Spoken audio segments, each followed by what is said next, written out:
happy Saturday. So I wanted to come on here and offer some perspective from my own personal astrological analysis on the current so-called president of this so-called nation's natal chart and how it's going to interact with the energies that are coming through this very intense astrological week, okay? So what I'm speaking about specifically is that we have a new moon in Scorpio on Saturday, November 14th. That's the day after Friday the 13th, when Jupiter goes into its third conjunction this year with Pluto. Actually, that happens on the 12th. And then on the 13th, Friday the 13th, Mars in Aries goes direct. Okay, so this could go a few different ways. There's a lot of people talking, and this is just my interpretation. But when we have Jupiter and Pluto conjunct for the third time, we've seen the way that this has happened. Also, a friend of mine, astrologer, pointed out to me that this conjunction is at the exact same degree as the original Pluto-Saturn-Jupiter conjunction in January, on January 12th. So we're revisiting this energy, and we're revisiting it now a week after the president-elect is announced, after President-elect Joe Biden won 273 votes. So I want to talk to y'all about what is coming through for me about this. I'm just going to share my interpretation. And for that, I have printed out a copy of Donald Trump's natal chart. So what does a natal chart look like of someone that is incredibly narcissistic, bigoted, and doesn't seem to have a whole lot of drive for transformation and change? So first of all, Donald Trump, we can see he's a Gemini. He has Gemini in the 10th house, and his sun is within 2 degrees conjunction with his north node, and then it's 3 degrees conjunction with Uranus, the planet of change. And the 10th house represents our public life. So opposition or north node is always our south node. Donald Trump's south node in Sagittarius is conjunct his moon. And the moon, as you can see, is very aspected to other parts of his chart. So what we see here again is fire-air combination. He has a Sagittarius moon, a Gemini sun. Those are oppositions. He was born around a full moon. And then we have a rising sign in Leo. So that makes his ruling planet, it makes the ruling planet the sun. So I don't know, I'm not an expert astrologer by any means, but I'm always a little curious how folks that are Leo risings interact in the world with your ruling planet as the sun. The sun represents the I am, the force, like who I am. So having that as a rising sign, that brings us towards fire moon, fire ascendant, air sun sign. So all this energy combined, this is just the natal chart. This is just like who this person is. But because I'm a very Plutonian person, and I always like looking at people's Pluto placements, I want to point that out and make a point about it. So we have Donald Trump's Pluto in the 12th house in Leo. That's the baby boomer generation placement. For a lot of baby boomers is Pluto and Leo. Jeff Wolf Green has some really interesting analysis around that. So the 12th house is the house of the unknown or the hidden. And I am of the personal belief that, while Pluto is ruled by Scorpio, it's about death, rebirth, transformation. It rules like shame. There's like the hidden parts of our sexuality that we have shame around. There's trauma. And I believe also Pluto is indicative of intergenerational trauma and how it shows up in our life. So a couple of things that I want to bring up with this. I think it's really important to note, that people can change. I'm an abolitionist. I believe that anyone, despite how much harm that they have done, has the capacity for change. I also am a person with Pluto in the 1st house, and my Pluto is very, very aspected. So Pluto affects everything in my life. Trump doesn't have any serious aspects to his natal Pluto. There's no trines, no squares, no oppositions, no conjunctions. There's nothing within 5 degrees. No major aspects are in his chart. This is a problem because Pluto rules transformation. It is the death rebirth process. It is our ego death. We don't see the possibility for ego death with this person, and I think partially that is because of this 10th house energy, sun in the 10th house, right next to the North Node, powerhouse energy, with a moon that's very buried and emotions that are very hidden. So the moon is very aspected in Trump's chart. You know, if you look at this line right here, this is like opposition, the opposition and then the trines. There's a lot of aspects to the moon. So like Trump is not an unfeeling person. He's just a bigot, right? And you get someone who has a lot of sensitivity and emotions and deals with them on a narcissistic level. What does that mean? And I've been reading a lot about, you know, symptoms of narcissism and clinical narcissism for a few weeks or a few months, I guess. And one thing that stands out to me, and, you know, I'm just offering my perspective. Lots of people know more than me. I encourage you to go out and, you know, do your own research on Trump's chart if you're interested. But what I see here is an explosive need for validation. You know, he was born on a full moon. We're coming next week into this new moon. This is the dark period. This is the period where the sun and the moon, you know, the sun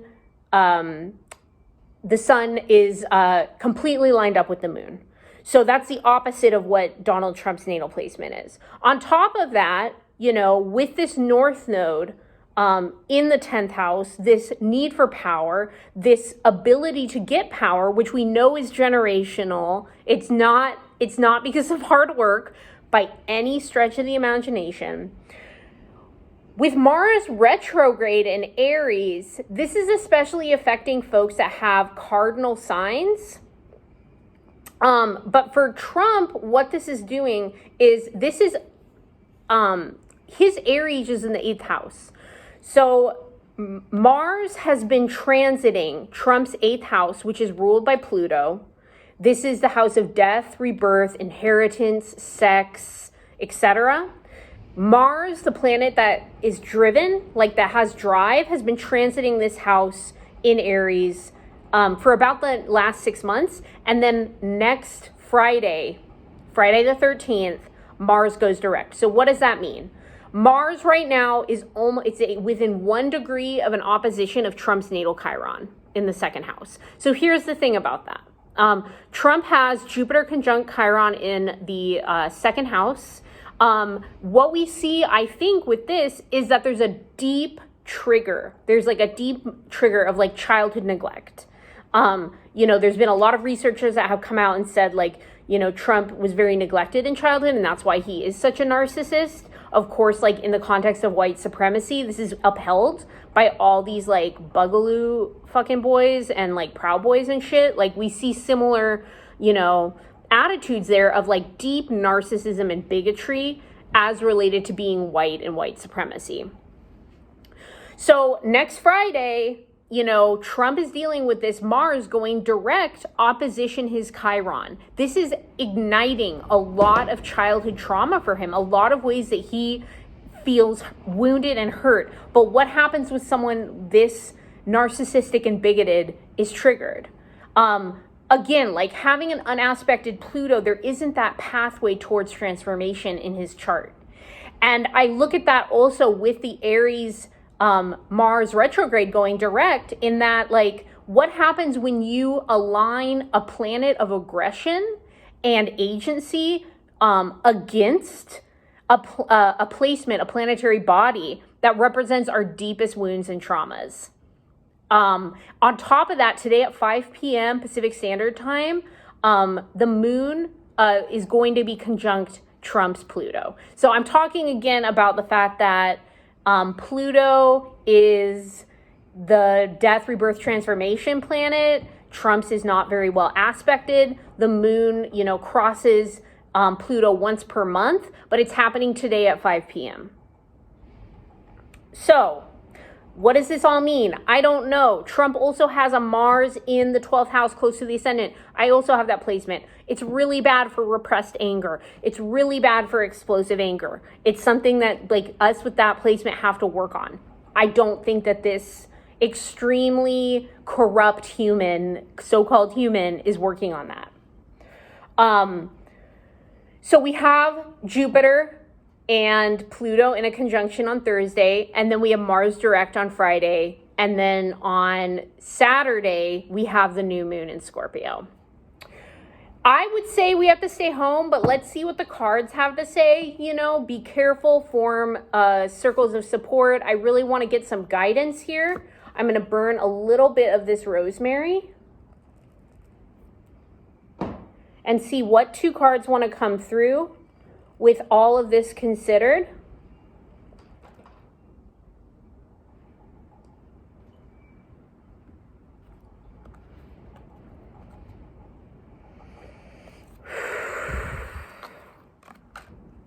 Okay. So what we have is the King of Wands and the Chariot. Okay, so there's going to be movement here, right? The Chariot really corresponds here with Mars going direct. The King of Wands is double elementation fire. So that could represent the double elementation fire in Trump's chart, Moon Sagittarius, Leo ascendant. There's going to be a lot of movement in this next week. There's going to be a lot of energy released. We have access to power that the people have. Like, people have the power, right? Again, like, looking at a Joe Biden win, especially white folks, we cannot look at this as like, okay, well, we can stop working now. Hell no, I don't want to hear that from anyone. The fight is just beginning. This work is going to be long, the next 4 years and the next rest of our lifetime. We are fighting hard for our planet. We are fighting to end the prison industrial complex. We are fighting to dismantle the police system. And this, for white folks, is our work to do, because we have benefited from these platitudes created by corrupt, racist, bigoted ancestors. We have to do that work. So having the Chariot and the King of Wands together, I think, is indicative of the rush and the movement that we're going to see in the next 2 months. And this is going to be really indicative. I think it's really going to begin next week. And then, it's already begun, but we're going to see an uptick in it next week. And then December 7th or 17th, December 17th, Saturn moves into Aquarius. One day later, December 18th, Jupiter moves into Aquarius. This is a great time to, put the Wheel of Fortune, which was a card that came up when I was shuffling this morning. Put that on your altar. We are connecting with that energy of Jupiter leading us towards liberation. The first time that Saturn entered Aquarius this year was on March 21st, the equinox, and that was the day that shelter in place was announced. So we're going to see something happen around that time in December. And I think, like, preparing for this week, we have to prepare for this week. I know going out and celebrating without recognizing that there is a real threat of violence, and the violence is going to be directed at the people that are the loudest, right? The people that are the loudest, the people are being most expressive. I would never tell anyone not to go out in the streets. I'm never going to tell anyone that. I think the whose streets are streets. Get out into the fucking streets if you want to. If you're white and you're getting out into the streets, be mindful of the way that your actions could cause violence towards BIPOC communities. Always, we have to be aware of that. But I would never say don't get out in the streets. What I will say, we need to be very cautious.